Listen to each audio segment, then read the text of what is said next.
This is the ultimate version of, what is your freaking why, man? Hey everybody, welcome back to an episode of The Why, presented by All American Roof Pros, All American Heart Studios.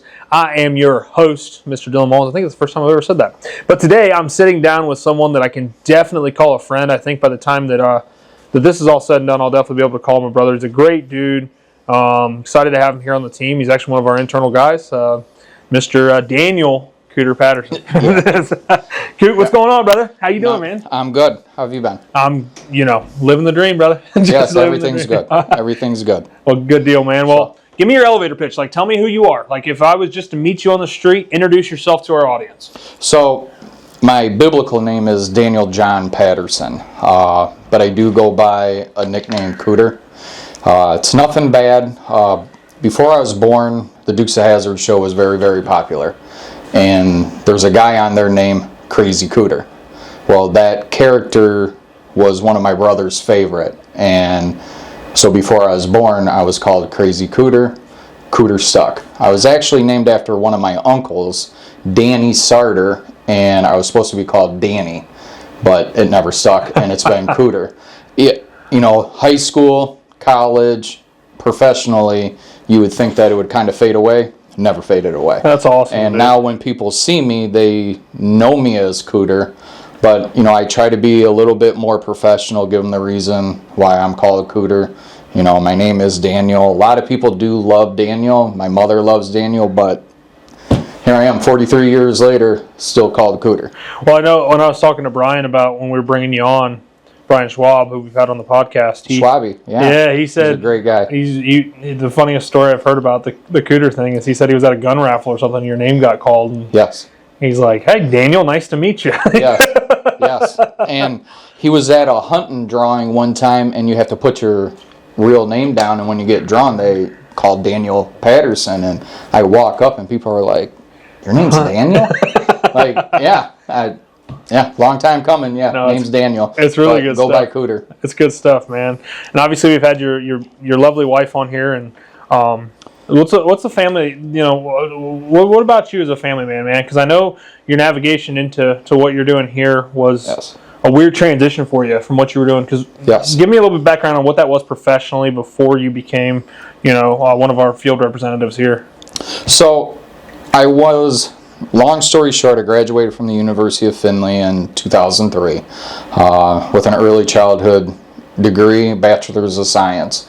I went into food after that, and I cooked for almost 20 years.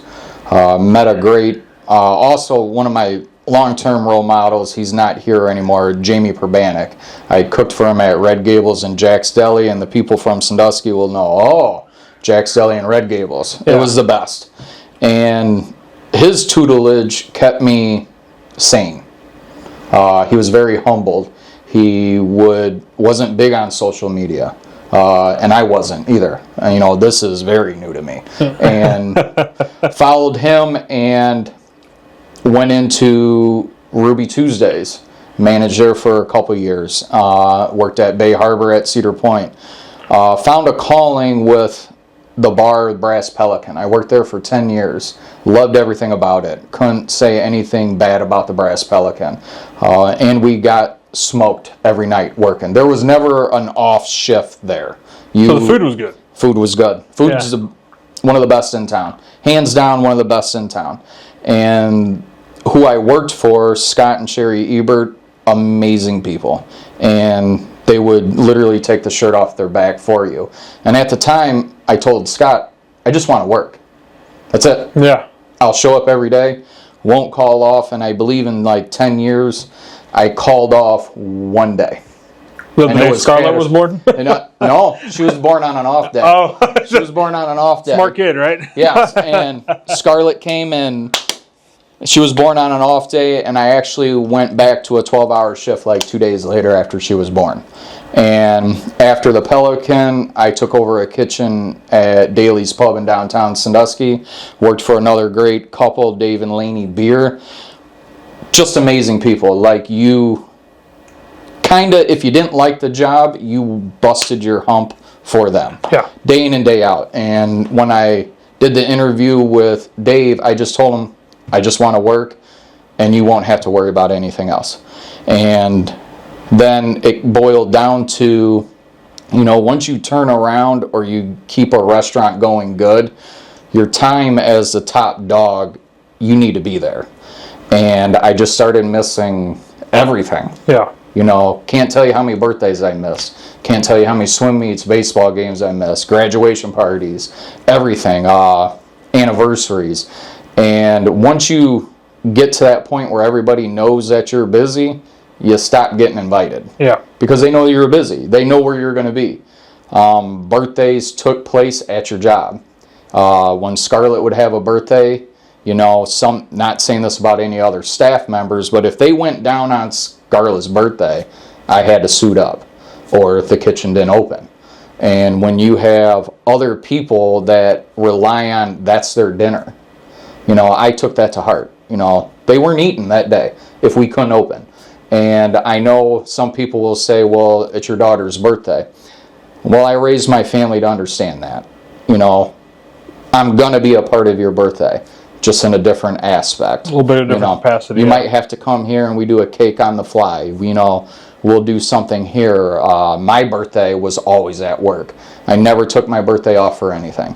If I worked on my birthday, I could throw it up in your face. Well, I worked on my 40th, Yeah. Why can't you be here? Why do you think that is? Why do you think that you had that drive and determination to just kind of put everything away? Even when I was younger, I always put myself second. I didn't know that I was doing it. I didn't believe that I was doing it. It just came second nature. I'd rather see my friends smile than me smile. If we won a championship, you go out there and get your picture taken. I'm okay with... I don't need my flowers. No, don't need it. And honestly, never gave a shit about it. Which is a really cool depiction, too, because you think about the restaurant business. I mean, I ran restaurants for a few years, and the kitchen doesn't get the flowers. No. The kitchen's not the one getting the tip. They're not the one... Nope. You're the one getting bitched at if shit goes wrong. Yes. You're the one who gets the bad review. You get everything. Yeah. If someone makes a little mistake and you didn't catch it, maybe their bacon was just a little crispy and you didn't catch it. They take a picture, you got 50 bad reviews on the spot. And people are a hell of a lot more likely to leave a bad review than they are a good one in any service. I can't tell you, and everybody that I worked with, they'll tell you. You go out and you talk to a table, their food's gone, but they will complain about it. Yeah. And I'm like, well, what can you do in that instance? What can you do to make it right? Obviously, thank you for coming in and eating everything, but the next thing you know, the ripple effect is that when they post one, someone 5-6 years ago maybe had the same complaint there. And it's hard with social media in the restaurant field because they are tip of the iceberg with what could have happened and what should have happened in the back of the house. And I like to say that every back of the house that I worked in, the years that I put there, I never really bragged about it, but I would hope that the owners knew those were the best years that they ever had. That they could go to their family functions and know that their business was in good hands, that if I was on the clock. I always wanted that left behind. Where does the selflessness come from? Where can you think of that's I know you said it started in baseball and stuff like that. Yeah, my parents are very... They're in the spotlight, but they don't take the spotlight away from everybody. My dad's on the school board. He's been on the school board for about 20 years. He's actually going on to a state-ranked school board. And the limelight of it, he doesn't care about.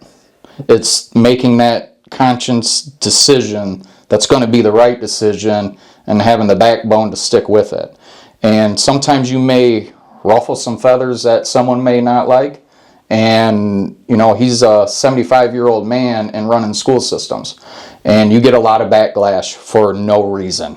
And they'll make a problem out of something. And you're devoting your time and effort just to get criticized day in and day out. Yeah, because they're not getting compensated enough. Oh, no. I mean, people showing up at the house to voice an opinion.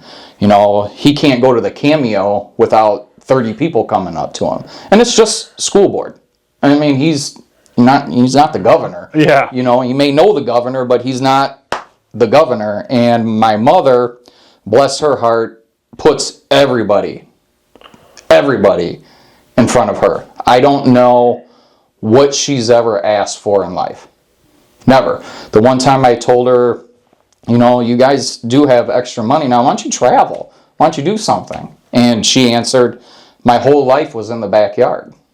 Yeah. Why do I need to see the world? That's good. You know, we were in the backyard. We were playing. She loved it. You know, they never upgraded their house. They took care of us at swim meets.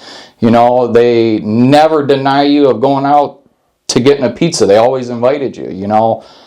We always joked that my brother was good for a free meal. He would go anywhere. He loves eating. Yeah. And they never denied him and just said, you know, stay home tonight. We want to be together. Never have. Well, never complained. As somebody that's been in your little neighborhood, man, it's a good testament too. My family has a similar situation, you know, that I think about it. If we joke that there's a road here in Mansfield that's owned by pretty much my entire family, and yep. You got the same thing going on there, and yep. I think that we're a lot alike in that aspect, and that's my grandpa is my hero, one of my heroes, and what he created as a family unit to get that, like, where they didn't need to travel because they had everything they needed right here. Yes. Like, think about the ultimate fulfillment if we just were happy with what we have. Yep. And that's, you know, my parents have, you know, put that in my head from a very young age. Be happy with what you have. You know, it could be a hell of a lot worse if you didn't have it. You know, not having my parent or my mother, especially growing up in school, I don't know where I would be. She was my tutor, my mentor, my knight in shining armor, whatever you had. If I couldn't handle something in school, she was the first one in there. And with my dad being, you know, president of the boosters at the time, you still had limelight shined on you, and you didn't want to bring attention, but she always defended me. Yeah. And not saying that I was in the wrong, but if I had a problem learning at a different speed than someone else, she was in there. Yeah, that kind of brings up the next topic of, like, the dyslexia stuff. Like, yeah. Kind of walk me through that, what that journey was like for you. So, long story on that one. So when I was in third grade was rough. And I can remember almost every single thing about third grade, from being bullied to, you know, finding an out in church, finding an out in sports, you know, very sheltered with just my family. I had a good group of friends that never picked on me, but they didn't understand that I had a learning disability. Of course. And got on an IEP, got help, but at that time you were put in classes with people that were very special needs. And it was hard. You know, you're sitting in here and you think that you're normal, and then you get told to go help someone that really needed help. You're really not getting ahead in third grade. And yeah, you're not moving the needle because there needs to almost be like a dyslexic class. Yes. Right? And because it's not, I mean, it's a disability, right? Yes. It alters your ability to do. And there's different variations of it. I mean, I went through from third grade until I was 21 undiagnosed dyslexia, because how we handled it, we just worked harder. I didn't necessarily know that I was seeing letters maybe backwards or a shape rotated different. I didn't know that. I went on muscle memory. I could see it, and then I just traced it what I was seeing. It's not exactly how I was seeing it. Yeah. But when you're told to read it, and, you know, your N looks like a Z, it's going to screw you up. I didn't know that, but when everybody, over time, the more times you got told that was wrong, and your B was a D, you know, I know my sister's going to crack up at it, but it is severe. You know, you make an N and it looked like a U, it's catastrophic. Yeah. It's wrong. It's wrong in every aspect. But I got a teacher when I was a junior in high school. Her name was Mrs. Pajali. And let me tell you what, Dylan, I hated English. When you a fan struggle either. Yeah. with reading, English is not your fan. And one of the jokes were the first day of class, Mrs. Pajali said, "I'm not going to let you fail." Okay. But I knew I was going to fail. Like, I knew I was... I'm going to let you down, No, lady. I'm going to let you down. Like, I didn't know what was going to happen, but I knew I was going to be borderline ineligible. Yeah. And, you know, this was... I had to start taking AP classes to get to the college level. And I always joked that getting an A in her class was like me winning the state swim meet. Was me hitting that walk-off home run, turning that double play. And the first semester, I got a 98 A in her class, and she introduced me as that. And it was like stepping on that podium. Yeah. Like, people didn't understand, like, you got an A. Big deal. Well, she was a great leader, Mrs. Pajali. I think she deserves her flowers if she's still around. Her whole family is great. And even if she's not, she still deserves her flowers. That's a definition of a great leader, because she saw something in you didn't see in yourself. Yes. Right? Yes, absolutely. And that's... Good leaders can find what you already know. Yes. Right? They're like, hey, I see... I'm going to use you as an example for here. I think there's a great symmetry here. And I'll give Allie her flowers, because she's the one that you know, kind of... I voluntold you to come interview at least, right? Yes. But we were able to see something in you via that that you didn't probably see in yourself. You probably said, I'm in the kitchen for the rest of my life, man. Yes. I don't need to be out in the field, you know, helping folks make their home a little prettier or make it safer or whatever the reasoning is. And I had a lot of people along the time. I have a couple close friends that told me, you need to get out of the kitchen. Yeah, and I mean, I would say the same thing, man. You just need to get out. I have a couple good friends that I see all the time. Actually, her two daughters babysit Scarlett every now and then, and she was pretty adamant. You know, you need to get out. Like, you know, the world needs to see you. Kind of like, well, shit, no, I don't want to see the world kind of deal. And but a lot of people were along the way, and not to give Mrs. Pajali all the credit. There was a lot of teachers along the way, but she was the one that, you know, didn't back down when I wanted to give up. She was it sounds like in your story, she was a linchpin. She was a difference maker. Yes. She was one that was a trendsetter, a bar setter. She said, you can do this, and prove to you that you could. Yes. And we all have people like that in our story, right? Yes. Whether it's reading with dyslexia or playing baseball, you have a coach that just shows you that you got a little bit more in the tank, or whatever. Yep. It doesn't matter. There's all aspects in life. That's why I'm so big on sports for kids. I think that every kid should be involved in a sport. I don't give a rat's ass if it's cross country, golf, you know, baseball, football. You know, if you want to go non-traditional, whatever, it doesn't matter. Horseback riding, which my wife's very involved in. Whatever it is, because it teaches you what you can actually accomplish when you set your mind to it. I was talking to somebody the other day. I think it was one of the 4-H kids. The kids are at fair this week. I'm talking to a little girl. We're pretty close with her family, and she wants to take a horse next year because she's out of clover buds. She's on that cusp of being able to get on a horse. And she goes, I'm not very good at it. I said, I wasn't very good at anything the first time I did it either. Yep. None of us were. If you were naturally inclined, you may have been just a hair better than everyone else, but I guarantee you, by a lot of metrics, you still sucked. Yep. You got to put in your reps. You've got to do your thing. It's no different than when you're working here, working out in the world, working in a restaurant. You got to put in your freaking time, and that's why sports are so important. But more than that, I think that school does play an important role in a kid's life when they have a teacher that's willing to inspire them. This comes back to a conversation, though, that I think has been super popular here, or super hot on the podcast. I do think there's a lot of teachers, unlike Miss Pajali, who are burnout, who are stuck in the freaking rat race, who are there to get a paycheck. Yes. And it's not that they started with the bad intentions, right? Yeah. I don't think anyone started with the bad intentions in the teaching field. They were there to impact kids. They can joke and say, I was here to get my son. I have a teaching degree too, man. We're in the same boat there. Yeah. I was doing it because I really, really liked impacting kids.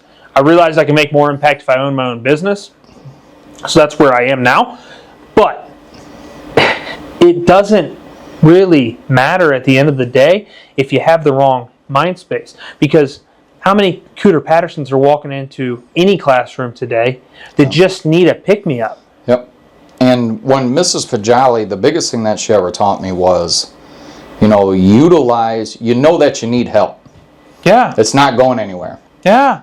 It doesn't matter how many swings you take, how many laps you swim, it's still going to be there. You have a disability. It's not going anywhere. And being 16 years old, shit. You don't want that. You don't want to hear that. Want that. It was, I try to tell people, even getting a girlfriend that was understanding that, when I came home from school, I had to study 2, 3, 4 hours to get a C, to stay eligible. Yeah. And then they would complain that I didn't have time for them. Well, she was the one that, then they're not right for you. And, even when I met my wife, Allie, I explained it to her. I will need help with some of this stuff. And I said, it's hard to explain. And you got the ultimate helper in Allie. Yeah, she helps, but I also don't think that with my mother, still alive, you're not going to get that grace of not helping. You won't get that mother's love out of a spouse. No. But you can figure out a way to work together. But once she knew that I wanted to leave the kitchen for the right reasons, and lifelong dream was when I was, working in the kitchen. Maybe not a lifelong dream, but as much as what the atmosphere that I loved being in the Brass Pelican, I would have loved to own one someday. Yeah. Like being that, I had no problem with my family growing up in a restaurant, but I wasn't okay with missing everything anymore. And it wasn't hurting. You were past the hurting stage. Like it was getting to the point where it was pissing you off. And I didn't want that to affect, coming into work with a smile. Coming into work, because if you're the top dog, the guy down the line may have had a rough day. One of our guys, his father died. And just, you needed to be there for him every single day. Yeah. And whatever's on your plate, whatever headache you got from trying to read something, and you're just like, yeah, forget this order, I'll get it in a little bit. No, you can't fake it anymore. Like, it was bugging me to get out of the kitchen. Yeah. And I miss the staff of all. Like, cooking, I can cook at home. Yeah. It'll be good. We can do a cookout here, but missing the staff, I came across a lot of people that did help that need. And even with the dyslexia, the reps that I had, I would tell them, I need to do it this way, and I will order all this from you, but if it changes, I'm not going to do it your way. Like, please do it this way, because I won't make that mistake. And I had, when I first started dating Allie in like 2009, she didn't quite get that. She had to adapt, just like your reps did, just like your people, and I said, your staff. It's not a crutch, because physically and mentally you don't see it. You don't act dyslexic. You don't walk down the hall and be like, that guy he can't read that good. You can't see it. It's not a physical disability. No, but in like grade school, the minute that got out, that was the biggest bully that you ever had. Oh yeah, well, kids like to poke fun at things that it was worse in high school too. It's just kids in general. And Yes. well, let's be honest, grown-ass adults do it. Yes. They like to hide their own shit behind someone else's shit, right? Yes. And act like it doesn't stink, and that's just not okay. What for you? Like, did you feel like that you started to bury your? Because I'm sure when you first started in the restaurant business, I got to phrase this question right, and I apologize for thinking about a lot of this stuff on the fly, but when you started in the restaurant business, like, did it hurt when you were missing stuff? Like, was that hard for you? So when I worked at Jack's Deli, all of my nieces and nephews that are, in their 20s and right now, when I started there, I was working and went to the hospital to see my niece born. And then after everything was okay, I went back. Like, that's what you got. Because if you were good, you were not replaceable. If someone was buying a $50 steak, you want to make sure it goes out perfect every time. And a lot of people gave you that lenience, but it came accustomed to, I knew that I was going to have to sacrifice something. And like a lot of my smiles were on the back burner. Like what I could get to, I never wanted to miss them being born. You know, my nieces and nephews, for the longest time, I'll tell you, they were all that I had. You know, that was all that I looked forward to. And being in the restaurant business, when you work a 12-hour shift, wasn't really a big drinker. I didn't hang out at the bar afterwards. And you could ask all the staff members, did you ever hang out and get drunk? I never did. I went home. And I took great pride in just going home and seeing what was important to me. You know, that was my smile when I got back home. You know, I knuckle busted it for that shift and I came home, we'll do it again tomorrow. But missing things like for my nieces growing up and my nephews growing up, you know, you miss baseball games, you miss swim meets. I have a phenomenal nephew right now swimming. And he's going to be state ranked in the state of Ohio, in which state of Ohio is one of the number one swimming states in the country. Yeah. And he's pretty elite, and I missed a lot of them. Like, more than what he deserves to not have me in the crowd. You know, just a hug after the meet, good or bad. I don't give a shit what he does. Yeah, it's relevant. It's just being supportive, right? Just being supportive, you know, being it's hard to do that over the FaceTime uncle or in the text crowd. Message. Yeah. You know, I've always, and a lot of people will frown upon this, I took great pride in being an uncle. Yeah. Just being an uncle. I think that's something. Absolutely loved it. Yeah. I had great uncles growing up. And, you know, they passed away when I was pretty young, and I want to live to be that great uncle. I want to be a great uncle. And I loved it. And, you know, I hope my nieces and nephews saw that. Like, no matter what, I wanted to be there. No matter what, I wanted to be there, and actually got them to work with me. Like, I got to give them, like, their first jobs. Yeah, that's cool, right? And probably working with me was probably a son of a bitch, but, you know. If anything like working with my dad when I was a kid, man, it's miserable. Yeah, and try to keep it fun, but the restaurants that I worked in, they didn't have the slack because we were busy. We were established. If you came to work for me, you were going to work. Like, yeah, I'm Uncle Cootie, but, you know, you're going to, you know, do what I say the first time or you got to go home. Yeah. And it was a blessing working with all of them. And seeing them now, it's great. I mean, you know, we have a family business here, and getting able to work with 3 of my 4 siblings is super cool, and I think there's nothing wrong with taking pride in being a great uncle. So with the restaurant industry, you know, just with what I know, man, it's with my experience, there's some great people for sure. Like that's for me, that was probably the hardest part about when I decided to finally leave. Was like I really liked my coworkers. I don't know what it is. I don't know if it's just because you know you're missing all your family events together. You know what I mean? Yeah. You're missing your 4th of July's together. You're missing Christmases together because you know everybody's got to work. You know, like the way we ran it is everybody had to work for 2 hours or whatever, just so nobody, you know, and you pretty much couldn't get it off. You miss the Super Bowl parties together. Because that's what we oftentimes forget, and that's what I explain to guys when they come work here. I'm like, we have to be home when people are.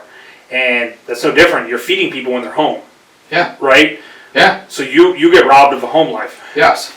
Yes, absolutely. And so that's super hard, man, like just in general. Yeah. And I don't think anybody particularly picks it, but when you find your niche and you find your knack and you're good at it, it's hard to want to step away. Yes. And one other thing I had the best staffs in all the long-term places that I worked for, where I could have worked there for another 5-6 years. Wasn't the staff that why I left, ever.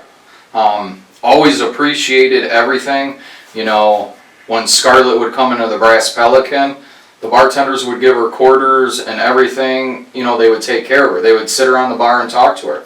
Dailies, she would just walk behind the bar and get her own drinks. I mean, it truly is a family atmosphere. A family atmosphere. Yeah. And you can't pass that up when you are missing things. It made it a little better. And it did get me over a lot of humps. But the last maybe 1.5 years, 2 years, you know, talking to my family about it, watching Scarlett on a FaceTime swimming effing sucked. Oh yeah. It was, Oh, that beat you up as a man. It just does. And then you turn around and then you have to go talk to someone that, they don't really have a problem. Everything was good. They're pissed off that their burger was a little, the cheese was wrong. Or something. And you may have a staff member that's just not having a good day.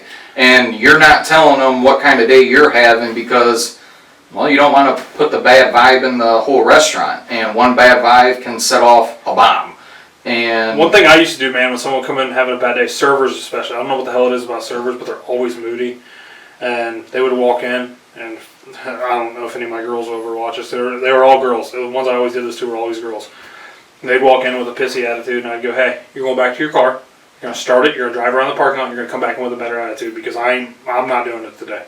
Yep. I'm just not Absolutely. doing it. Because that's right. When you're the leader, man, the shit's falling on you anyway. So you need to just reset the atmosphere sometimes. Yep. And I'd have no problem doing that here, but everybody seems to come in with a pretty good attitude for the most part. For the most part, everybody's in with a pretty good attitude. I'm not saying we don't have bad days, but we've done a good job with the culture here. I've always said you're allowed to get pissed off. Yes. But what you're pissed off doesn't mean you're pissed off at everybody. Well, it's like when you're mad at someone else. Like if you've ever held a grudge, you're usually hurting someone else. I'm probably the worst one to hold a grudge. I hate people from 7th grade. I can't even. Remember one time you stuck gum in my hair? Yep, I'm that one time walking down the hallway and they made fun of me because I couldn't read. Yeah, I still remember that. Still struggling with it, but in a restaurant atmosphere, you do get really close to the staff. Yeah. But there's an unspoken rule that you don't talk about what you miss out on. They're missing out on things too. Yeah, exactly. They're all missing out on things. Exactly. Even at my last job, dailies, Dave and Laney would come do dishes. And they didn't need to do dishes. Yeah. They didn't need to bus a table. But that's showing you that they cared. They did. And even at the Brass Pelican, Scott and Sherry, they would bust their ass. And it was what I wanted to see. They didn't come in there and their lifestyle did not show what they were doing in there. They were knuckle button. They put aprons on. But that's what makes a business worth working for. Yes. Right? Like when you see somebody that doesn't need to be doing what they're doing, but they're doing it anyways because they're gonna do whatever it takes. Yep. That's the difference between good and great. That's the difference between failing and winning sometimes. Yeah. Right? It's crazy. And when you watch somebody else do it, you're like, okay, I can do dishes. And we had a couple rules in the kitchen. We didn't fail it. We didn't fail the kitchen when I was in. We never failed. We never had a bad day. We overcame that day pretty quickly. We didn't fail it. We may have had a couple bad hours, where something may have happened, a computer went down or something, but we didn't fail the kitchen. We weren't failing at anything. And I hope the staff that I had at all my places, they know that. You don't go in there with that failing attitude. If you're cooking someone their meal, don't fail it. Failure's an option, winning's not. Yes. Yes. Right? Yes. Failure's an option and winning's not. And you could send out 2,000 chicken wings. They're only going to bitch about that one. Yeah, exactly. Exactly. And it may not have been you. Yep. And, maybe a bone poked them or something, but it's your fault. And, some people, if their self-esteem's down a little bit that day, that gets them. That puts them over the top. Well, it's like I've given a speech a couple times, but the cliff notes are that when I was at my darkest moment in my life, just giving a little bit of positive to me made the difference. And too often we just want to bitch about everything and just say the world's out to get us and all this stuff. And all we need is a plus. And that could just be a smile at a gas station. That could be your server being a little bit nicer to you at a restaurant. That could be whatever. It doesn't matter.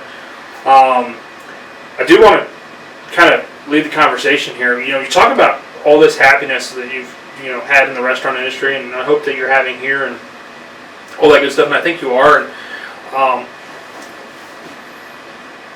I know just in our conversations in the past and show notes and things like that wasn't always the case. No. There were some dark times for Cooter. Very dark times. You want to kind of elaborate on those a little bit? Well, with dyslexia, there comes a little bit of depression.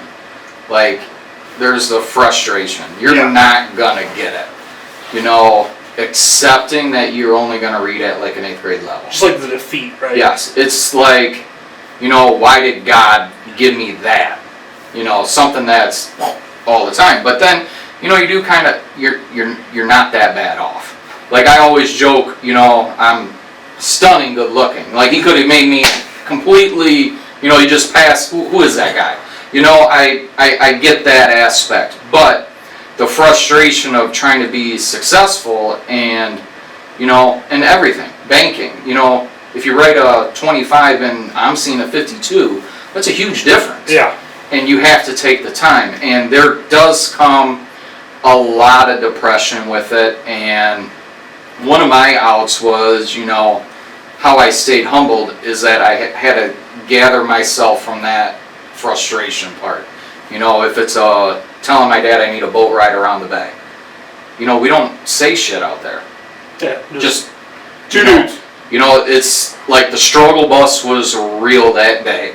And it could have been something where like I was building a quote here and then I jot it down. And I may send a FaceTime to Allie.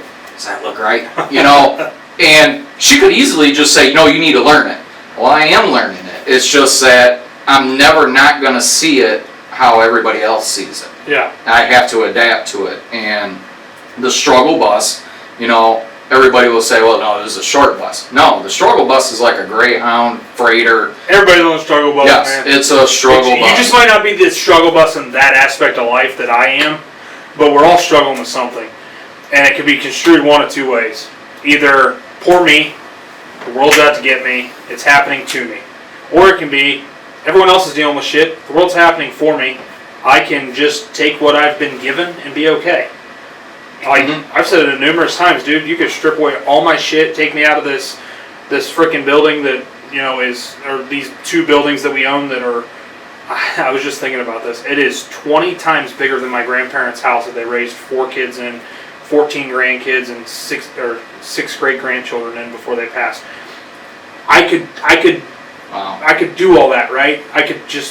You could. I mean, you've seen my parents' house. Yeah, humble place. I mean, we walked through my sister's bedroom to get to our bedroom. Yeah, that's how my grandparents' house was. Every time you went to bed. Yeah. You know, and if I was up real late studying, you know, it was like you slept on the dining room floor. Yeah. Because you would wake up your sisters. You know, they may had morning practice where they had to be in the swimming pool at 6. I'm going to bed at 2. You know, I'm not going to be that guy. Yeah, I'm not going to be that guy. And, you know what, you adapted. And I found ourselves back then, we didn't bitch about it. Like, we didn't complain about it. It was just what it was. It was just what it was. We were still going to all the swim meets. We were going to the baseball games. And it was just, we lived in a small house. Just small, tight. And if an argument broke out, everybody was a part of the argument. But in the smallest house is where the most love's made, man. Oh, yeah. You know. And sometimes the biggest fights, but yeah, the most love. and the thing is like, you got to see your mom every time. She never hit. And like, she couldn't. Yeah. It was never out. She never left, and, you know, you'd sit out there, you would see her doing all the dishes. You would see her doing the laundry. You would see what she was doing to make us successful. And with my father also, you saw it. It's not like, oh, you went upstairs in your room. I didn't want to be in my room. You know, my brother may have been in there. You didn't have the privacy that a lot of people wanted. And when you were frustrated, sometimes you needed the privacy. And we grew up in that you didn't get it. You overcame it pretty quickly. That you didn't need the privacy to be successful. You just needed to keep going. Yeah, and well, what I was saying there is like, this is all great, and the small houses are great and all that stuff. God can strip it all away from me tomorrow as long as I got my family fine. Yes. Like, but I think there's too many people in the world who are materialistic and they're too worried about all their crap that they have, and it's all crap. My nice truck's crap. My 65-inch flat screen TV's crap. My PS5 is crap. My whatever. All my material things are crap. The stuff that really matters at the end of the day is is my wife still with me, and my little girl who's over in the other room, are they still okay and with me? That's all that matters to me. And I think that we level on the same plane there. Like, it is what it is. Mm-hmm. It's God's decision, not mine. Yep. And that was one of the main points when we talked, you know, even with the first interview here with Brandon and you, it's that I don't have a lot of friends. I don't. I lost. Bro, I don't either. I lost more friends, and maybe it was all my fault. I don't know. Maybe it was everything that I did. But the friends that I do have, they're family. Yeah. Like, I have family. Yeah. And people ask me, well, why do you go completely out of your way to shovel that guy's driveway? That's my brother. Yeah. That's my family. I don't, he sees me way different than what everybody else sees me. And it's great that way. And my daughter has great biological aunts and uncles. Phenomenal. Yes. But we do have a select few close friends, and that's about all I need. That Bob's been on the podcast. He's one of my best friends in the world. He lives freaking 4.5 hours away. That's Uncle Bob. Yep. To his kids, I'm Uncle Dylan. Like, it's just, and we just met 3 years ago. But it's amazing when you make a connection with someone that's deep enough that you can actually just be who you are. And like, I was just joking with a kid at freaking ABC today, and I said, we were talking about some high school stuff. I went to high school with him. I said, I'm not friends with anyone I went to high school with, and I hope they're doing great. I wish nothing bad upon them. They just chose a different path in life, and that's fine. And I said, I see you more than anybody I went to high school with. Yeah. He laughed. He goes, yeah, I probably see you more than anyone I went to high school with too. I'm like, that's not a bad thing. Hell, the only two people I went to high school with that I see are my brother and the kid that works at ABC on the supply docks. That's it. Yeah. And it's okay. But I think that there was a point in my life when I struggled with that because I was like, well, I just lost all these childhood friends. But at the end of the day, were they really friends? Like, you know what I mean? Yeah. Like, you start to like second guess yourself. I had a lot of great friends that stayed in the family circle, and people will, when they see this, and I say my circle is tight. Like, if you get in my circle and you start knowing who I am, like, the genuine comes out. How passionate I really am. Even to where the gym I go to like a family-based gym. Like, we see the guy whose kid's in there, like, he's running around, he's interacting with his family at the gym that he owns. And that's all that I wanted to be a part of. And, someone told me a long time ago, why put forth all the effort to be a friend? Yeah. It's a two-way street. What are they doing to you? It's a two-way street. If it was me, I can sit there and say I apologize if I ever offended anybody. But my circle of trust, my circle, it's if you get in it, you're in it. And I won't ever forget about it. But I have a lot of friends that I've known that knew that I had a learning disability, never brought it up. They knew I went to college and struggled with it, never brought it up, and they still love me to this day, still never brought it up. And those it's irrelevant. Yeah, it's irrelevant. And then there's people that will still joke about it at a bar. Like, you go in for a restaurant, they'll come up and just say something. It's like, this is why we don't talk anymore. Well, and a lot of times those guys are stuck in high school. They're worried about the glory days. And I'm not saying I didn't have a lot of fun in high school and stuff like that, and all the sports and stuff were fun. However, there's a hell of a lot more to life. It's literally a fourth or fifth of life, depending on how you dice it up as far as school's concerned. And it's not relevant. It's the circle thing, man. Statistically, you can only have 5 close relationships. Yeah. And sometimes it's hard to juggle. Like, I'm a very big people person. My wife literally said I could literally make friends with a brick wall. Just who I am. I'm a connector by trade. I want to know you as a person. I'm a relational, not transactional. I want to have a relationship with you. I can give 2 shits what you bring me as far as monetary value. It's what you bring me as a person. So for me, sometimes, I struggle with dividing that time up properly and making sure that I keep the intentional relationships that I need to keep. And it's tough. Oh, I get it. Allie and my Scarlett, my daughter, and even Hunter, not having me around because of a job, not having me around because I would go shovel 5 or 6 driveways or cut 4 or 5 lawns because I know the old lady can't cut it. I didn't give a shit. I just knew it had to be done, but on the backside, that you're sacrificing, and if you raise it right, they understand it. Exactly. And I hope that my children will see that, and that it's not always about putting yourself first. And it's, to not be selfish in this world, to get yours, it's very, very soothing when you come across someone that's humble, that doesn't care about it. I'm here to make you happy, you know. And I take great pride in that. I don't want, my happiness will always be second. You know, last year, my dad asked me, well, what do you want to do? I'll take you wherever you want to go. You know, where do you want to go? And I said, well, I've never been to a Tennessee football game. Next thing you know, we're in Knoxville. And the emotions that I had, that was the best that I could come up with that I wanted to do. Went with my 2 nephews and my dad. And not one complaint. And everybody's like, so you went to a football game? Yeah. Yeah, but it was the people I went with. Yeah, it was the people that I went with. Yeah. And I've been a lot of cool places with really shitty people, and I'm like, this place sucks. yeah, and I will never forget that first football game that we went to down there. You know, the conversations that we had all the way down. You know, the conversations at the game. You know, the conversations all the way back. Things that I found out about my nephews. Things I found out about my dad. You know, I don't just ask my dad questions. You know, when the questions come up, I ask them. I don't ask them the personal shit. But, you know, on the way down there, we got to talk a lot. And knowing that when I was buried in a kitchen for 17 years, there was a lot of shit that I missed out on. Life, yeah. Yeah, like, oh, I didn't know that happened. Well, you weren't there. Oh, yeah. Thanks, asshole. Yeah, I wasn't there. And it started getting to the point where, well, I wanted to be there.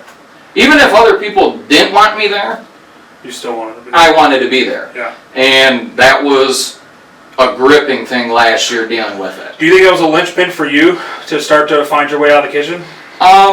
The biggest thing was I didn't want to let anybody down. I didn't want anybody to think that I turned, you know, my back on them. And that was very, very hard. Talked to our pastor at the time, and she felt like, you know, maybe they're letting you down, keeping you in the kitchen.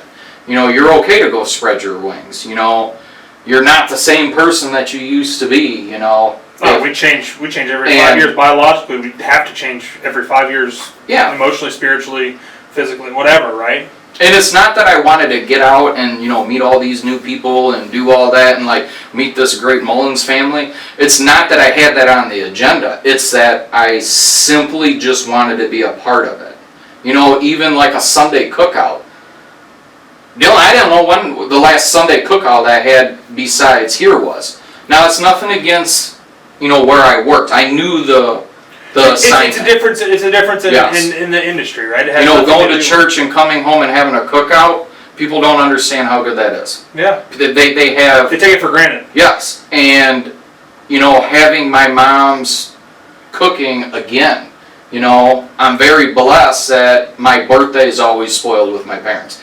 They bring me a peach pie wherever I'm at. Think about that. Yeah. 43 years old.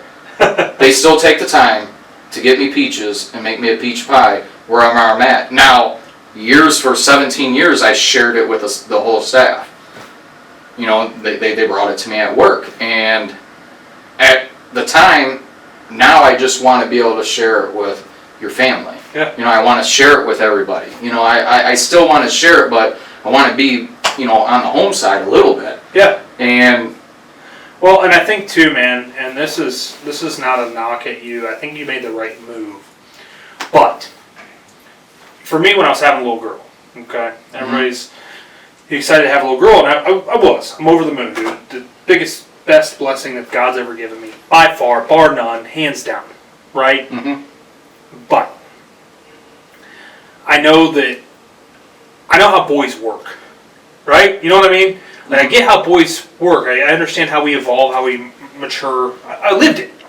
I don't know how little girls mature, how they do that. And I don't particularly like the world today. I like a lot of people in it, but there's a lot of bad. And I don't know if it's over-exemplified by social media. Sometimes I have that argument with myself. But what I think that you unintentionally or intentionally, I don't know which one, are able to now do by having that more family time is now you'll be amazed at how much more impact you have on that little girl's life by being home more. I shared a statistic yesterday on Facebook, and I looked this up before I posted it. 78% of kids that have both parents attend church on Sunday go to church after in their adult life regularly. 35 when only the mother attends. Mm-hmm. The biblical role of a man is to lead his family. And my struggle with that, and where this all comes full circle, was I wanted to make sure that my little girl valued herself enough that she never feels like dad neglected her and she needs to go get attention from somebody that she doesn't need that from. However you want to look at that. Whether that's just emotionally or, as a boyfriend or whatever. Yeah. And that was my biggest fear. That's my biggest fear as a dad even today. Mm-hmm. It is. Because the running joke is that, that girl has daddy issues, right? As a man. She's got daddy issues. I never wanted my little girl to be that. I wanted her to be strong. I wanted her to be independent. I wanted her to be able to think for herself. And all the dads that I've talked to, man, all of the dads. And once again, I'm not knocking you for providing for your family, so I don't ever want somebody to come at that way. But all the dads I talk to are like, just be present. Yeah. Don't buy them the most shit. Don't worry about taking them on the most lavish vacations. Be present. Be there at the swim meets. Be there at the horse shows. Be there at the... Yeah. It's just be there. And give them your time. I heard an illustration today, a little boy, and maybe you've heard this story before, but there was a little boy and he went up to his dad and he goes, "Dad, how much do you make an hour?" Dad says, "I don't think that's really relevant, son. Why are you asking me that?" He goes, "I just want to know. Mm-hmm. Like when you talk to people or when you work, how much do you charge them?" And Dad says, "Oh, like $50 an hour." Mm-hmm. The little boy goes away and he comes back with this, and he's got all his little piggy bank, and he goes, "I've got $75, Dad. Can I buy an hour and a half of your time?" Wow. I tell you guys around here continuously, because I'm blessed enough to be able to lead here. I'm blessed enough to be able to lead at home. I'm blessed enough to lead in a lot of situations. And I still think the most important thing at the end of the day is our family. Because not that I don't love you, man, not that I don't care about you, and I don't care about Allie, and I don't care about Scarlett. I care about all of you guys. I care about every single person that decides to make that jump to work for me here. I care about them so much. I care about their families, and I take it to heart that we are able to provide your livelihood. But at the end of the day, the only person that cares that we work too much with our kids, the only person, the only people. And I think that you made the right move. Yeah. And I think you're feeling that now, man. I had a good experience the last, I think 3 months that I've been here. I know I always say that I'm still a rookie and I'm learning. I try to tell people every single day I'm learning something new about it. Bro, I learn shit every day. That I love to learn it new, that it's impacted. And like yesterday, some people may look at it yesterday, I traveled for 5 hours in the car. And I met 2 good families. I don't know if what they felt of me was what I felt of them. You said this in the interview, like you're going to someone's house that's in need. Yeah. And the worst part is that you know that they're in need, but you don't know if they can afford what they're in need. Yeah. And that's tough to swallow. And being in their home, getting welcome into someone's house, their home, and you see their struggle. They may have a roof that fell in their bedroom. Yeah. The ceiling's all in their bed. They're looking for a quick fix and you don't have that answer. And you see their pain. You see their suffering, and you do get to tell them this isn't the end of the world. Yeah. This isn't the end. It sucks right now, and we're going to do everything. This is the first step to get better. And it's like a doctor. Yes. It's like a doctor when you get a bad diagnosis, right? Yes, absolutely. But I also get to take that home now and share stories with my family that aren't, what'd you do all day today, Dad? Well, sometimes you don't want to talk about how bad your butt got whooped in the restaurant. You're home, you want to put it on the back burner, because tomorrow you're going to have to do it again. And this time, it's something new. Like when I come home, Scarlett asked me, well, did you meet anybody cool today? That's a lot. I've never had that. I'm not saying that she wasn't proud of where I worked. She would come in and cup ranch all day long. just to be a part of it. But to have her ask questions now, she's a little older, she's understanding what I do, and that is just a good feeling, to have that. And, last Friday, my wife made that post with Terry. I was getting ready to bring up Terry. Yeah, and I think Terry's worth talking about. It was like the emotional side of meeting Terry. I walked in and he was ready for me. Why don't you share a little, like, Cliff Notes version, but a little bit about old Terry. So I went on an appointment to a house, and the mom that lived there was 95, and the brother that lived there, he was 73. Maybe a little special needs. I tried to say I never judge that book by a cover, but the gentleman who was looking to purchase the roof was actually probably their caretaker. He came in there and, took care of them, and when I walked in, the 73-year-old man, Terry, he knew I was coming, knew everything about me. And, I don't like everybody knowing everything about me. Like, I'll be honest, I'm, very private. Yeah, very private, very reserved on that. Been judged a lot. Maybe I should have been judged. But, having that, walking into his house and Terry was cooking bacon, and, just stops and he comes over and gives me a hug and feels my beard. And, the inspection at that time is off. Like, it's just off. Like, your mind's not there. It's, you're meeting and sometimes we don't know what you're getting into. Yeah, I had no idea, like, I was, that he was going to be there. And, when I did the inspection, Terry went from window to window, waving to me with the biggest smile on his face. And, at first you're just like, man, okay, Terry, you don't have to follow me around. You can go back to cooking bacon. But, like, just meeting him, and, my whole family has worked with special needs people. And from my great uncle, in the 50s and 60s at Ohio State, to my mom, my dad, my brother, my two sisters that have master's degree in special needs. It's a part of our life to always help. And it was great to, for so long, not be a part of it. I wasn't there. I was in a kitchen. There's not too many people that you help when you're standing in the kitchen.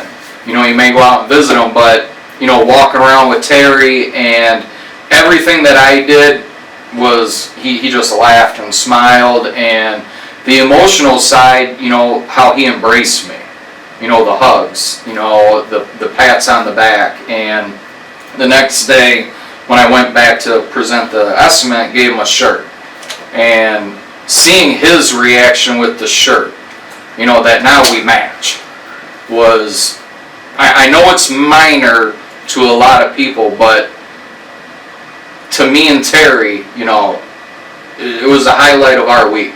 And when you have that little bit of rough week and you feel like, you're not selling and you might be letting the company down, you see someone like Terry, and it's just like, man, like, it went right straight through me. Well, and I would say too, Coot, another thing to remember, and I want to make sure that anyone listening knows this too. You weren't seeking any attention from us. No, I didn't even know about it till Ali. Well, I didn't know either. Brandon said, "Coot, how's Terry?" And I'm like, one, Brandon called me Coot, so it's wearing off, and then two, originally you're kind of like, oh man, I didn't say anything. I sent, thought you screwed up a little bit. Yeah, I was just like, oh man, and his brother said it was okay to take pictures and have a good time, and I can't thank Keith enough for letting me do that, because I think Keith knew that I was okay with helping Terry, like being there with Terry and talking to him, and not, he was just there. I think for a long time Terry may have thought that he was just there and not meeting people, and there was a lot of life maybe outside of what he's living, and maybe I was just a fresh face. And I promised him I would eat lunch with him times that when I'm in here, and I won't let him down, but I wasn't seeking attention on that, and I didn't know that it was happening. I didn't know how people would react to it. I didn't. Yeah. And, called my wife because I was literally emotional about it. And I sent her pictures, and it was just awkwardly silent for about 5 minutes. And, she was like, "You did good." And then you have to go back in there and, you see him again, and, it was a good day. Yeah. And, people fly by the good days right now. And they don't stop and enjoy those good days that... And that's something you can package away, man. When the times are rough, however they are, doesn't matter. You go, man, maybe I'm going to meet Terry today. Yeah. From a business aspect, or even just, hey, rough day at home, man. Remember that time I got to hang out with Terry? Remember all the times? It sounds like you're going to still be involved in his life, and I'm proud of you for that, man. And I can't tell you enough how much it means to me that you're that good of a person and you decided to work here. And it's super cool, man. It really is. I got one more question for you, and this one's a weird one. It's something that's kind of been coming to topic in my own head. This is me being a little selfish, but you're a girl dad. I'm a girl dad, and I want to hear how you plan on handling this, because your daughter's closer to this than my daughter is. Dating. Dating? Yeah.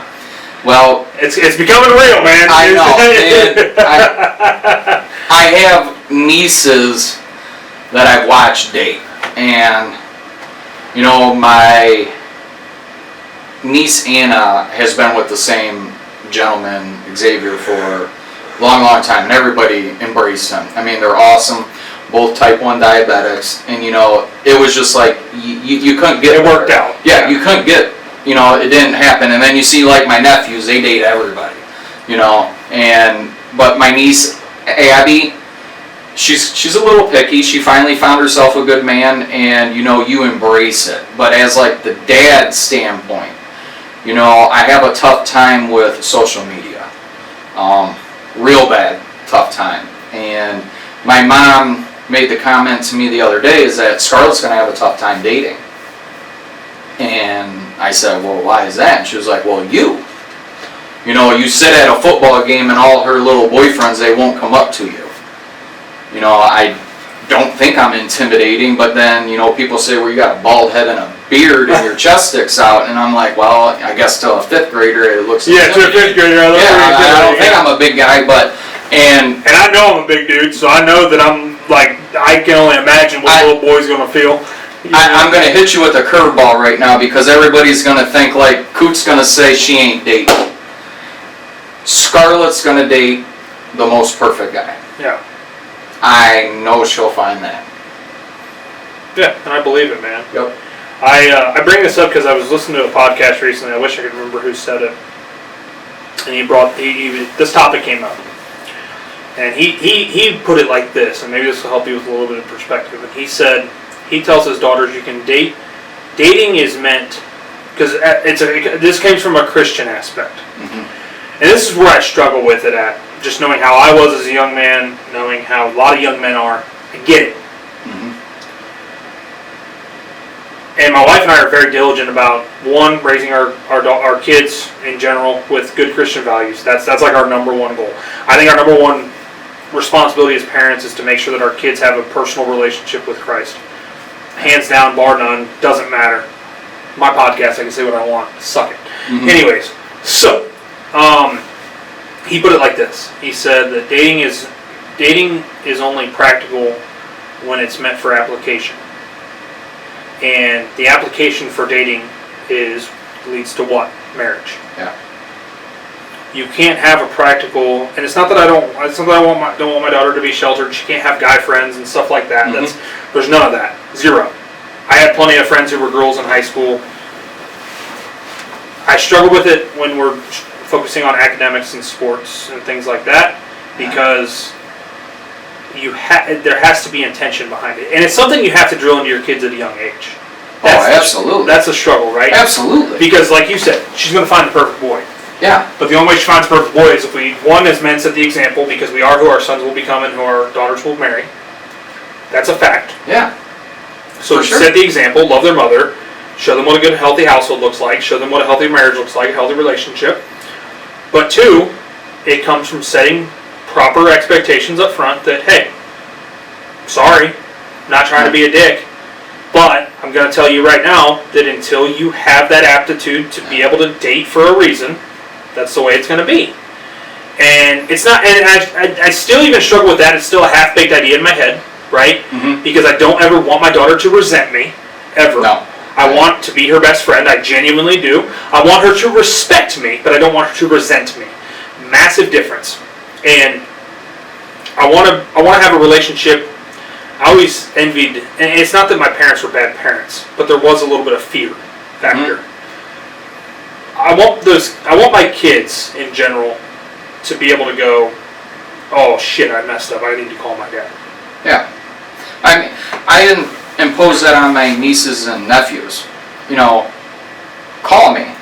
We'll figure it out later. Yep. I'm not going to ask any questions. I ain't going to ask nothing. You know, we'll get you home. We'll talk to you. I'm not going to punish you. You know, we'll get you to your house.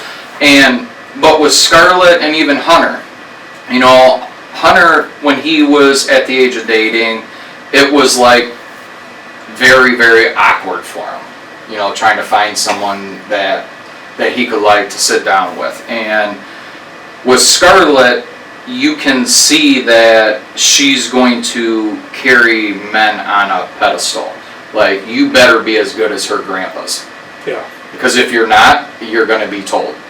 You know, when her first father-daughter dance, I wrote her this note, and long story, I told her, like, some guy's going to ask you, and he's going to have a weak-ass 225 batting average. You know, thinking he was a good fielder with 6 errors, and, you know, we ain't going to stop with that. And, you know, but I'm also the guy that Scarlett will know that if you call me, the storm's coming. You know, don't get yourself in that storm. You know, we have set you up. You know, you're allowed to date a guy that has great parents. You don't need to date the guy that can get away with everything. Yeah. And she knows that's that. the difference too, right? Yes. Like, I would be okay. I guess I'd make an exception to the rule if we can build I don't even need to know them, right? If we can build a relationship with those parents and know that we have similar values, right? And the same thing is to be said about my sons. I will do the exact same thing for my sons. When you are at an age where we can have a conversation and you can tell me what the purpose of dating is, we can date. Yeah. Until then, boys, we're going to focus on being young men and developing as young men. We're going to focus on being young ladies and developing as young ladies and becoming good, productive members of society. On top of that, man, I'm not average. Mm-hmm. I'm not average. And everybody's like, you were just talking about Christ and I'm about to drop an F-bomb. Listen, dude, it's not in your Bible. But I don't fucking care at the end of the day. Like, at the end of the day, my responsibility as a parent is to make sure that my kids aren't average because we fuck average. Yeah. We don't mess with average. Yep. And we're going to make sure, yeah, all your friends might be doing dating and all that stuff, but you can be better than that, right? It's about setting them up in the proper expectations. It's not about saying as a dad that, well, I just don't want you to date. No, that's not how it works, right? Explain to them. They're smarter than that, dude. You know what I mean? Like, so many guys are just like, my daughter's never dating. She can date when she's married. That's always a joke, right? Like, she can date when she's married or she's 40 or whatever. That's not realistic. That's not realistic. And I'll give you another curveball here. If you take someone that has dated and they've had a great relationship, let's say from high school sweethearts, and they had families involved, good families, they're very successful. Yeah. To this day. Because it takes a village. Yeah. And, you know, they may have had some bumps in the road. Everybody does. But if you have the family support of everybody, you know, I told Scarlett, you know, you don't have to worry about mom. You know, there's a lot of crazy, you know, moms out there that have a son. But if you win over that mom, you're in. Yeah. And that's all you have to do. Be yourself and everybody they'll flock to you. Yeah, don't be somebody else to impress somebody. And I know from what I know about Scarlett, and I'm not saying she's a girl dad, but, you know, deep down I know that she is. Like, she acts like her mom, but, you know, her core values are, you know, me. And how she sees things, how she, you know, I'm not the dad that wants to go, you know, do extravagant things and do it. We go for walks and we talk, and she knows. And, you know, there's a place in Sandusky called Big Island and like Battery Park, Shoreline Park. You know, Scarlett and I go there. You know, we'll walk a dog and she talks to me. You know, you can't beat that. No. If she stops And you're talking to planting you, seeds for when she is older. and it's when she stops, Yeah. is that I have a problem. And, you know, my dad told me a long time ago, it's when your kid stops initiating the conversation. If they don't come to you, you messed up as a parent. Yep. And if they don't know that they can't come to you all the way up, you never stop parenting. You know, some kids may be different. Some kids may not ask as many questions. You know, my dad knows almost every single aspect of me. You know, well, he wouldn't have done that. You know, did you do, you know, anything. And Scarlett will be on that level. And we don't have to like prepare her or prep her for it. She'll be picky. She'll, you know, say no a lot. But I've always said that she will date the very best guy. Yeah. And hopefully it'll come from a very good family that will love her. Well, it's not to be said that a kid that, you know, I would think too, man, and just to open your mind a little bit, I would say that a kid that even comes from a bad family, if he has the right intentions, can still be a good kid. Yes. You know? Yes. And that's, you know, it's there's not a perfect scenario. It happens in God's timing. I mean, I've shared Tori's story a ton on this podcast, and I don't think it's worth sharing again, but like just in that example, it doesn't always work out the way that you want it to, and that's okay. So I just want to, you know. But she'll, I think, and, you know, a couple of my friends, you know, I see some people at football games, and Scarlett's never went through that awkward stage. It seems like she was a very beautiful baby. She was a very cute little girl. Now she's getting into her teen years, and she's not like that awkward stage. She's tall, beautiful, and it's just steamrolling, and everybody's like, you're going to be in trouble, you're going to be in trouble. I don't think I'm going to be in trouble. No, I think the world's going to be in trouble from her. Yeah. And she'll use everything to her advantage and make things better. Now, I want to say this. There's a thing about her and Scarlett. You don't got to worry about Cooter, you got to worry about Uncle Dylan. Yeah.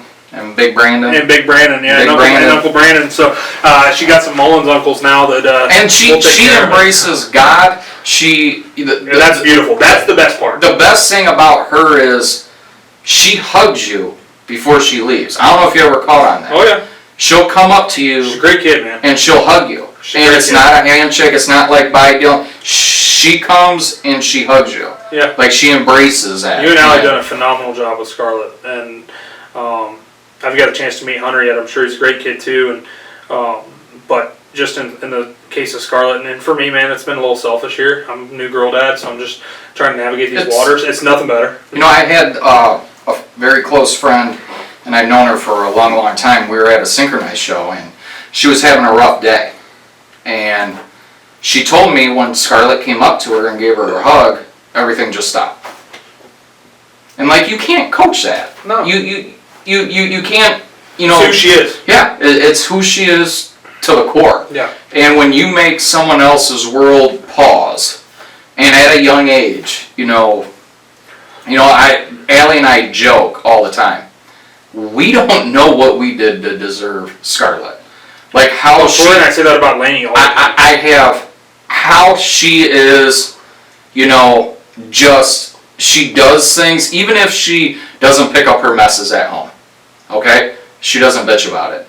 She'll go and pick it up and say, "I'm sorry, I didn't get to it," or something like that. She's a good kid, man. And bless Hunter's heart, Hunter would argue about everything. Why do I got to pick up my stuff on the steps? He's gonna be a great politician. Yep. And he's wicked smart. He's like Goodwill Hunting smart. And we did all the same stuff that Allie and Scarlett and I did. And he embraces it. He still goes for the walks that I took him on. That's good. And that's just me. Like some people want to go to.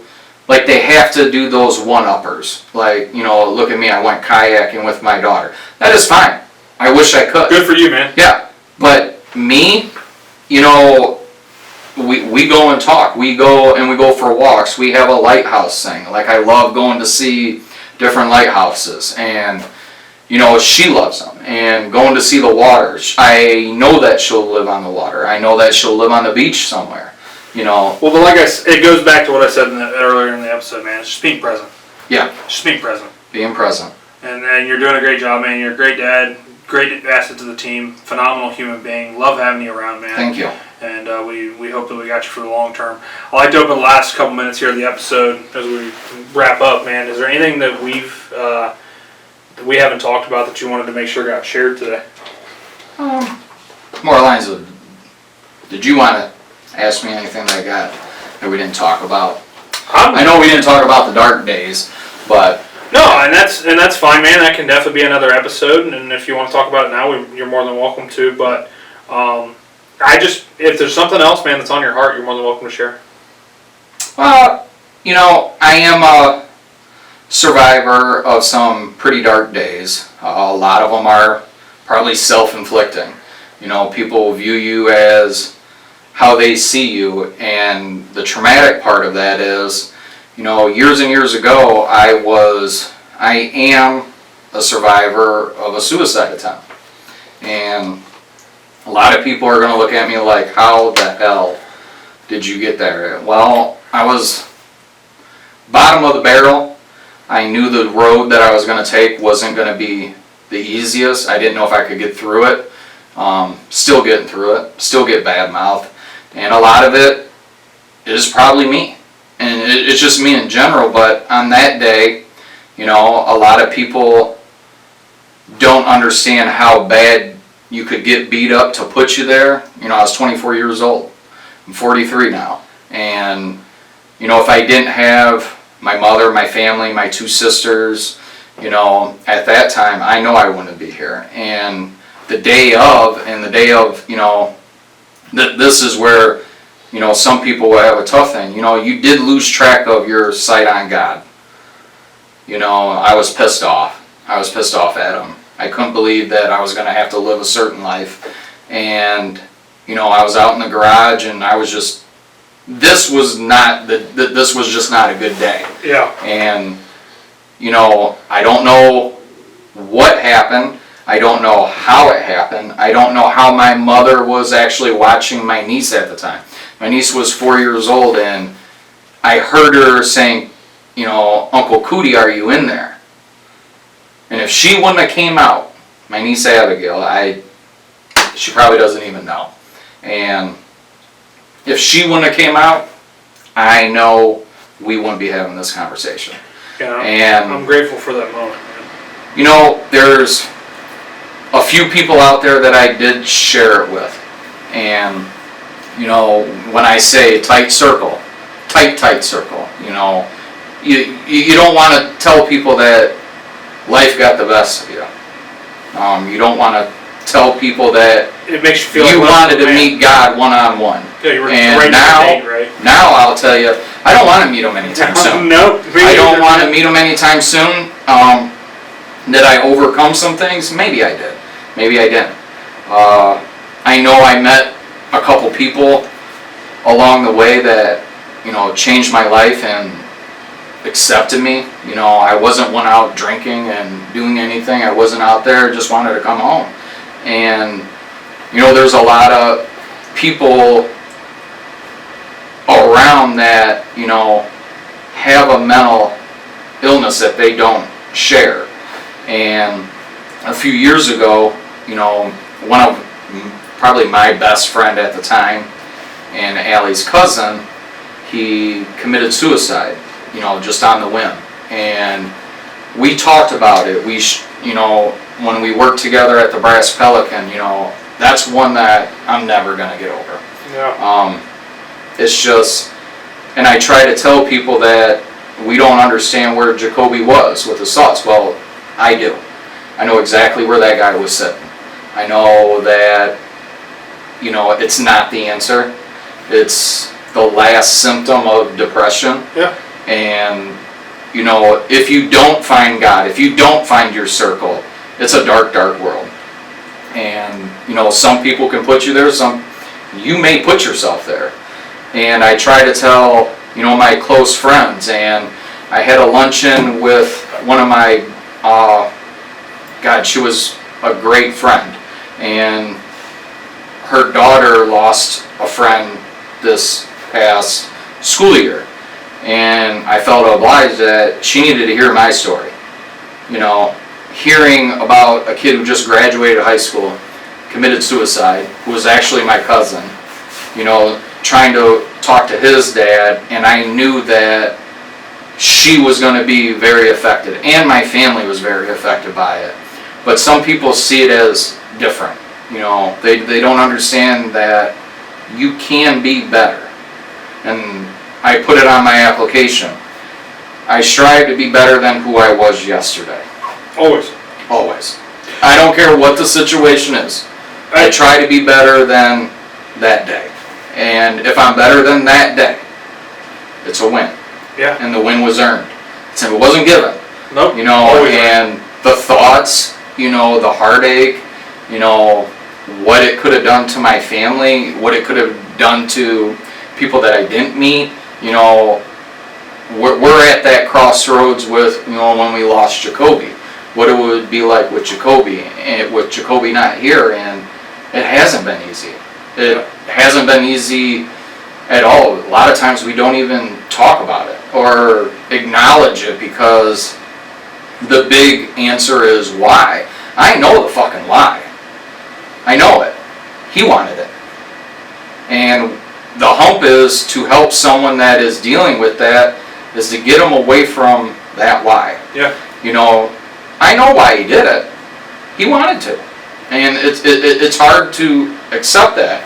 I know where I was. I wanted to do it. And when my niece Abigail came out, No such thing. I wouldn't have been able to handle that she would have had that on her plate her whole life. Yeah. And finding me, or if I was hurt, or, you know, it's weird to admit that your niece saved your life. That's true. It's not weird, it's a and fact. It is. It's weird for you to say, but it's not. Yeah. Because God intervened at that moment. And I try to tell, I try to tell people, you know, you may be bottom of the barrel, but if you don't reach out, I know why. I know the why you're not reaching out. And my challenges to you, you know, those thoughts can be erased with just maybe a laugh, a smile, a hug, you know, something minor. And mine was Abby walked outside. Yeah. You know, I put the phone away. You know, I can tell people that it was a dark day. You know, like I wrote a horrible note. And how I could have done that to my family wouldn't have been. Well, and I think too often too, man, we forget, because I've been suicidal in my life, unfortunately, or fortunately, however you want to look at it. And I look at it as a fortunate event because it led me to where I am today. I don't think, like, I genuinely don't think there's such thing as coincidence. I think that everything we go through happens for us, not to us. And what we forget oftentimes in that moment is we feel like we're taking away a temporary pain for us that is eventually going to be an eternal pain for someone else. Whether it's our parents, whether it's our spouse, whether it's our kids, whether whoever, our nieces, our nephews, our brothers, like, sisters. I don't even know how my mother and father could have looked at each other. Yeah, with the ripple effect would have been at that time, I was 24. I thought I was letting everybody down. I thought I did let everybody down. I thought I let our whole community down, our family down, and I didn't want to be remembered for that. Yeah. And I thought the quick fix was, that's it. Yeah. And now looking back, you know, I'm 43 now. And I'm not saying that I was a moron then, but yeah. Pretty, you know, grasping that and trying to find your way through God. And I try to tell people that when you're down that bad, it's when you see God is when you're going to get the most scared. And, you know, you don't see Him right now. You don't have to see Him. You need to pray to Him. You need to find that way. You need to find maybe a different path. Maybe getting up different every day. Change your habits. Yeah, and being healthier helps a lot. You know, I don't want to say I'm the most fit, But, my parents, every year, they buy, like, the kids' Cedar Point passes. It's a big thing in Sandusky. They get me a gym pass. And I go in there, and they know it's my out. And it's not like a reset button. It's, bring it down. Bring it back down to where you're humble. And yeah, and that's the thing, man. Like, I struggle. I struggle with, there's some folks that I wish would have just gave me the call, right? And wish I would have, we all have somebody in our life that I'm sure we can reflect on that we wish would have just called us so we could talk them off the ledge. And they chose not to. And for me, it was just people giving me positivity in some way, shape, or form. Hug, smile, handshake, just a little act of service. And I think that the biggest thing to that person, let me ask you this before I share mine. What would you say to 24-year-old Cooter in that garage?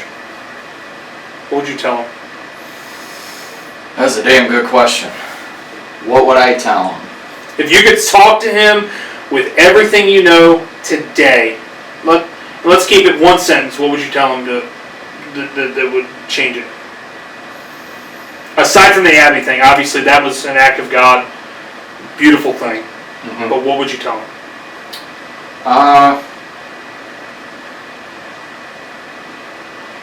You want to tell young Coot that better days are coming.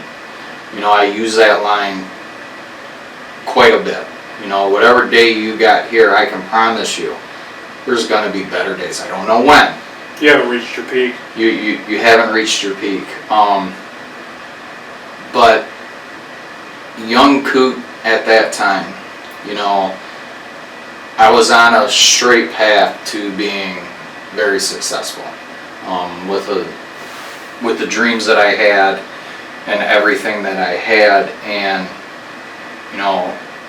first and foremost, I would have just grabbed him, told him to come here, and whatever you're going to do, I'm going to do. And we're going to get through it one step at a time. We're not taking any steps backwards. Like I said, be better than that day. That day, it's just one day. But it doesn't have to be your final day. And it was very, very close to being my final day. And telling young Coot that, if this wants to be your final day, you have no idea what the world can embrace for you. And I think he would understand that the world would have embraced him. Maybe cared a little bit about him. Maybe didn't want him to stick, wanted you to stick around a little bit, to bring smiles to people's faces, and, some people say that I'm a hilarious man. Like, I just make people belly laugh. Well, sometimes that's a cover-up for the shit that I feel inside. Oh, the darkest people are the funniest, man. Yeah, and, some people may not see that. And, the days that I'm the most hilarious is the days that I got the most on my mind. And that's what I would have told them. You are worth the next day. The next day is the day that you change. We'll get through this day. And, young Coot there would have listened. I would have embraced it. And I would have embraced being passion, again, over pride. I always put my pride on the sets, the back burner. I didn't give a shit, but going back to that day, how it stopped, me coming in there as a 43-year-old man, I would have just embraced him. Just embraced him. I know I probably could have cleared my head with just a hug. I love that. I would look. I don't think words would have changed anything. No. I think just the embrace. There was no emotion at that point. And I try to tell people that, when I talked in counseling and I talked a little bit at church about it, there was no emotion that I was feeling. There was. It's empty. It was empty. It was like an empty bell. There was no ringing it. And how did it go from there to there so quick? personally, I ain't got time to figure that out. And don't even want to know why I figured it out. But, you know, my hugs now, I know if I would have hugged that kid, and it would have been better for him. And, you know, you think that you don't have that then. You know, I did have a great support team. I could have walked right to my mom, could have, you know, walked to my sister, brother. You know, my grandparents were still alive. They all would have told you, like, oh, we'll get you help. You know, I didn't necessarily need the help. I just needed to get out of that phase. Yeah. And it took a little bit. And I've never really said it out loud. I am so happy that I didn't do it. Yeah. And I'm so grateful that, you know, Abby walked out looking for me. It was a warm day in February. How did it happen? You know, she ran out looking for me. And how did, you know, I don't know if God knew that I was serious. I didn't know that. It was going to be the most selfish thing that I've ever done in my life. And if people who know me, I'm not that selfish. Pretty much lack that selfishness. And just embrace them. I love it. I would tell them, wait till you see what God's got in store for you. Yeah. That's what I would say to me back then. Wait till you see what God's got for you. I don't want to spoil anything, because I think that that's half the fun. Mm-hmm. Right? Yeah. But you wait. Mm-hmm. You wait. And I'm glad that was a semicolon for you and not a period, man. Yep, and, you know, a lot of people, you know, they talk about the semicolon and, you know, your journey's not done. And, you know, I always joke that I don't know where my journey's starting. You know, I don't even give a shit where it starts. You know, it's that, you know, seeing Terry, you know, that's better than going to the Olympics for me. You know, it was just, he needed me as much as I needed him that day. You might have filled his cup, but he overflowed yours. Yes, absolutely. And it was pouring over. Yeah. And going back to that February, you know, when my niece Abigail walked out, you know, just, I'm deaf as shit right now, and I'll admit to it. But then my hearing was there. Just hearing her that was it. And blonde hair, blue eyes. I don't know why she ran out there. 4-year-old running out to the garage and never understood why. And I can honestly say, another 3 or 4 minutes, they would have grown up without an uncle. Yeah. And it would have been that serious at the time. And I've never, you know, you don't say thank you for that. You know, I don't know how you embrace it, you know, a thank you, but, you know, when I walked out of the garage, you know, it was like whatever mental thing that I was dealing with, you know, she took my hand and we were, you know, like we never missed a beat. Nothing mattered. And it was just like, you know, we went in and we were watching TV and playing, you know, it was just like not understanding what she just did, the magnitude of it. And, you know, the magnitude that she had that day from what could have been, you know, burying me a week later. And, you know, it's, I hate to say it, but mental illness it's a scary thing. 100%. And it's night and day in a blink of an eye. And I stress this to a lot of people, you know, don't self-medicate. It's the worst thing. It doesn't go away. You're just masking the pain. But you just got to find that one little thing. And mine was that day when Abby walked out. And, you know, I lifted up the garage and she didn't know what was going on. She was just like, are you coming in to play? And I'm like, yeah, I'll be right in. And she said, I'll wait. And, you know, hearing I'll wait, you know. There's no cop-out. There was no cop-out. And then, you know, you feel like the biggest piece of shit. You know, why would I ever want to leave that? Yeah. It's beautiful. You know, a lot of, you know, my best friend chose that. And, you know, I came with the ultimate answer is that's just what he wanted. And do I respect it? No, I don't. If he would have picked up the phone, I would have been there. You know, anybody would have been there. You know, but it's what he wanted at the time, and I've been there. Yeah. And why would you want that? It's $1 million question. Why would you want that? It's the ultimate question, really. But a lot of people do suffer from it, and getting over it is a lifetime journey. And, coming here, embracing, that whole change, that comfort zone. And I knew that there was a no-fail mentality.